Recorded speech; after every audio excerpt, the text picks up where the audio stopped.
सो hey guys, आज मैं explain करने जा रहा हूँ एक ऐसी मूवी को जिसका इंतजार मैं पिछले 3 साल 3 महीने और 24 दिन से कर रहा था, यानी कि KGF चैप्टर 2 की बहुत ही ज्यादा ट्रेंडिंग और बहुत ही ज्यादा डिमांड के बाद आज मैं इस मूवी को बिल्कुल अच्छे से एकदम शॉर्टकट में एक्सप्लेन करने वाला हूँ। लेकिन अगर आपको इस मूवी का असली मजा लेना है तो एक बार इसे थिएटर में जाकर जरूर देखना, और आप में से फर्स्ट 10 अट्रैक्टिव कमेंट करने वालों को मूवी रिव्यू हिंदी की तरफ से टिकट बिल्कुल मुफ्त मिलने वाली है। लेकिन अगर आपको मेरी जुबानी एक्सप्लेनेशन सुननी है तो आप सभी का स्वागत है। So guys, without wasting your time, bring your snacks together and let's begin the explanation, क्योंकि मजा बहुत आने वाला है। मूवी की शुरुआत वहीं से होती है जहां से खत्म हुई थी, जब रॉकी गरुड़ा को मारकर नराची में काम करने वाले 20,000 गुलामों को उस जहन्नम से बचाकर उन सभी का मसीहा बन गया था।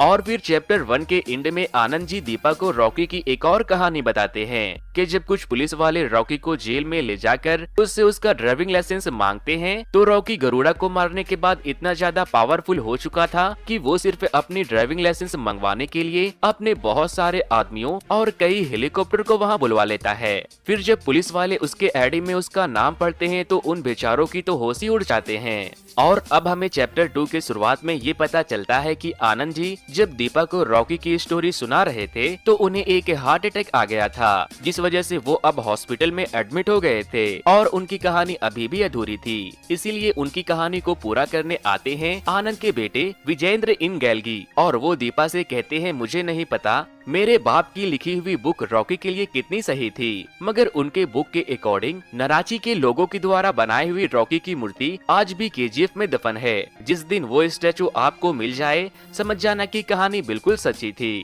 और अब इसी के साथ विजेंद्र कहानी को सुनाना शुरू करते हैं और मूवी पहुंच जाती है पास्ट में, जहां गरुड़ा के मरने के बाद KGF में एंट्री होती है कमल, राजेंद्र, एंड्रियो और गुरु पांडेन की, जो कि अब PM बन चुका था। और उन सभी को ये लग रहा था कि गरुड़ा के मरने के बाद उसका छोटा भाई विराट KGF को संभालेगा, इसीलिए वो लोग उसका राज्य अभिषेक करने के लिए उसका वेट कर रहे थे। और तभी यहाँ पर एक हेलीकॉप्टर लैंड करती है और तभी वहाँ रॉकी की एक ग्रैंड एंट्री होती है और वो सूट बूट में गरुड़ा के चेयर पर जाकर बैठ जाता है, यानी कि उसने विराट को पहले ही मार दिया था और अब KGF का बाप रॉकी है। और रॉकी अपने साथ साथ रीना को भी उठाकर वहाँ ले आता है क्योंकि वो उसे लाइक करने लगा था। इसीलिए कमल को रॉकी पे बहुत गुस्सा आता है और वो कुछ ज्यादा ही चू चू कर रहा था, तो रॉकी गुस्से में आकर उसे वहीं सबके सामने सुलटा देता है, जिस वजह से वहाँ बैठे सभी लोग चुपचाप बैठ जाते हैं और समझ जाते हैं कि रॉकी KGF में गरुड़ा को मारने नहीं बल्कि KGF को जीतने आया था। लेकिन रॉकी बाकी के पार्टनर्स को नहीं मारता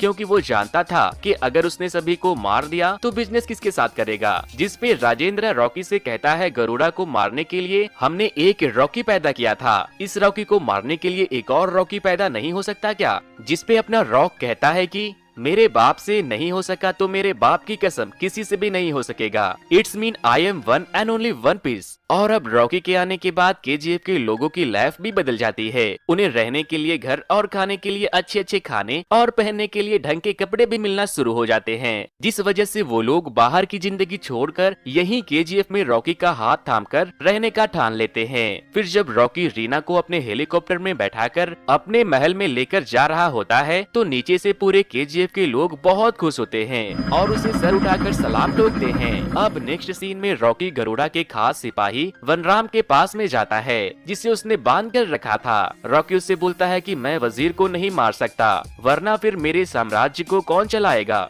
और रॉकी वनराम से कहता है मुझे पता है कि KGF के अंदर एक नहीं बल्कि 9 माइंस है जिसे तुम लोग सेक्टर 3/9 बोला करते थे। वनराम रॉकी की ये सब बात सुनकर शॉक्ड हो जाता है और कहता है हाँ, लेकिन ये बात किसी को मालूम नहीं है क्योंकि सूर्यवर्धन चाहता था कि ये साम्राज्य हजारों साल चले, इसीलिए उसने बाकी के 8 माइंस को गुप्त रखा ताकि किसी की बुरी नजर KGF पे ना पड़े। फिर रॉकी वनराम को अपने साथ काम करने का ऑफर करता है और वो मान जाता है, जिसके बाद रॉकी KGF के बाकी के 8 माइंस को भी ओपन करवा देता है। नेक्स्ट सीन में हम देखते हैं कि KGF में रह रहे रॉकी के आदमी या फिर उन्हें रॉकी के फैंस ही समझ लो, वो लोग शूटिंग की प्रैक्टिस कर रहे होते हैं लेकिन कोई भी अच्छा निशाना निशाना नहीं लगा पा रहा था। और फिर तभी रॉकी वनराम को वहाँ पर लाता है और उसके जरिए वो उन लोगों को ट्रेन करवाता है, जिसपे वनराम रॉकी से कहता है कि क्योंकि आउटपोस्ट 1 वाली ब्रिज से कोई भी कभी भी हमला कर सकता है, जिसके लिए हमें 300 वेल ट्रेन आदमियों की जरूरत पड़ेगी।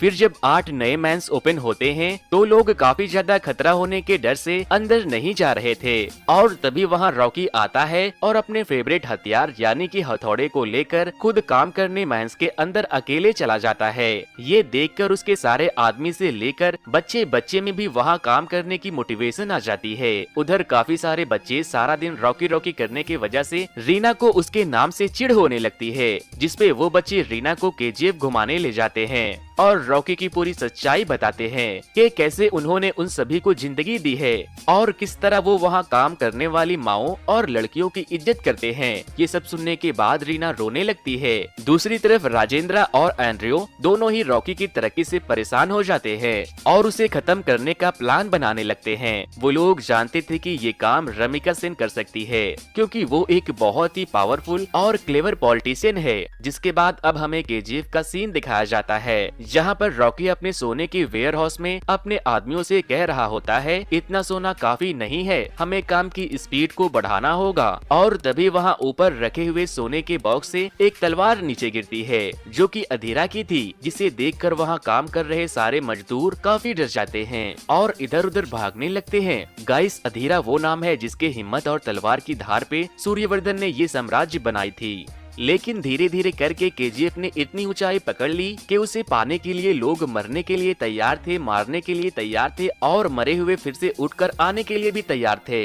और अब हमें दिखाया जाता है इस फिल्म के मोस्ट डेंजरस विलन अधीरा को, जो कि गरुड़ा के अटैक के बाद भी जिंदा था और वो अब तक छुपकर गरुड़ा के मरने का वेट कर रहा था। फिर अधीरा अपने आदमियों को इकट्ठा करता है और केजीएफ के आउटपोस्ट 1 वाली ब्रिज पे अटैक कर देता है, जिसमें रॉकी के पूरे 300 सैनिक मारे जाते हैं। फिर अधीरा रॉकी के एक आदमी को जिंदा छोड़ देता है और कहता है जा बोल देना अपने भगवान से कि अधीरा आ रहा है अपना केजीएफ और अपनी तलवार वापस लेने। फिर जब केजीएफ के अंदर ये बात पता चलती है कि अधीरा अभी भी जिंदा है तो सारे लोग कांपने लगते हैं, क्योंकि अधीरा तो गरुड़ा से भी ज्यादा खतरनाक था। आज तक ना जाने उसने कितनों को मारा था। नेक्स्ट सीन में हम राजेंद्र देसाई और एंड्रयू को आपस में बात करते हुए देखते हैं, जहाँ पर एंड्रयू राजेंद्र से कहता है कि हमें रॉकी को मारने के लिए उसे नराची से बाहर लाना होगा, जिसपे राजेंद्र कहता है लेकिन ऐसा होगा कैसे। तो एंड्रयू से कहता है कि जब रीना को खबर मिलेगी कि उसका बाप मारा गया तो वो तुम्हें देखने जरूर आएगी और उसके पीछे पीछे उसे रोकने के लिए रॉकी, और ये कहकर वो राजेंद्र को शूट करके मार देता है। और इसी के साथ हमें ये पता चलता है कि एंड्रयू अब अधीरा से हाथ मिला चुका था। राजेंद्र के मरने की खबर सुनकर रीना फौरन अपनी कार लेकर केजीएफ से बाहर चली जाती है और एंड्रयू के प्लान के मुताबिक रॉकी भी बिना सिक्योरिटी के रीना को रोकने निकल जाता है। फिर रास्ते में अधीरा के लोग रीना को किडनैप कर लेते हैं, लेकिन रॉकी उन सभी को खूब धोता है। बट अधीरा, जो कि पहले से ही रॉकी पे निशाना लगाए खड़ा था, वो उसे अपनी गन से शूट कर देता है, जिस वजह से रॉकी वहीं गिर जाता है। रीना, जो कि कहीं न कहीं रॉकी को पसंद करने लगी थी, वो उसे इस हाल में देखकर रोने लगती है। लेकिन अधीरा रॉकी को जान से मारने के बजाय उसे जाने देता है, क्योंकि उसे पता था कि केजीएफ के लोगों के मन में रॉकी के लिए काफी सारी इज्जत और काफी सारा विश्वास था और वो चाहता था कि ऐसी टूटी फूटी हालत में जब रॉकी वापस जाएगा तो सबका विश्वास टूट जाएगा। और जब यहाँ पर रॉकी घायल हालत में वापस जाता है तो सच में सबका विश्वास उसके ऊपर से खत्म हो जाता है। उन्हें लगता है जब अधीरा रॉकी का ये हाल कर सकता है तो भला हम लोगों को क्या ही बख्शेगा। यहाँ दूसरी तरफ मुंबई में सिटी और बाकी सारे वो लोग जो कि रॉकी से नफरत करते थे, वो लोग रॉकी के सपोर्टर को जान से मरवा देते हैं। साथ में अगर कोई भी ट्रक केजीएफ से अंदर बाहर निकलता है तो अधीरा उन सभी लोगों को जान से मारकर वापस भेज देता है। इसी वजह से सभी लोग बहुत ज्यादा डर जाते हैं और अब केजीएफ में सिर्फ 8 दिनों का खाना बचा था। फिर सेठी घायल रॉकी को कॉल करता है और उसे धमकी देने लगता है। ये सुनकर रॉकी को काफी गुस्सा आता है और अब वो अपने मुंह बोले चचा को कॉल करता है, जो कि मुंबई में ही रहते थे, और उनसे एक आखिरी हेल्प मांगता है और अपनी हेलीकॉप्टर बुलवाता है और उसमें काफी सारे पैसों और सोने को लेकर रीना के साथ दुबई चला जाता है। है। रॉकी के अचानक वहाँ से चले जाने के बाद केजीएफ में रह रहे सारे लोगों को यही लगने लगता है कि रॉकी अधीरा से डरकर और उन सभी को मरने के लिए छोड़कर भाग गया है। पर असल में रॉकी दुबई जाता है इनायत खलील से मिलने के लिए। वो दुबई के अंदर रीना के साथ बीच पर बातें कर रहा होता है कि तभी इनायत खलील के आदमी उसे लेने के लिए आते हैं। फिर रॉकी खलील से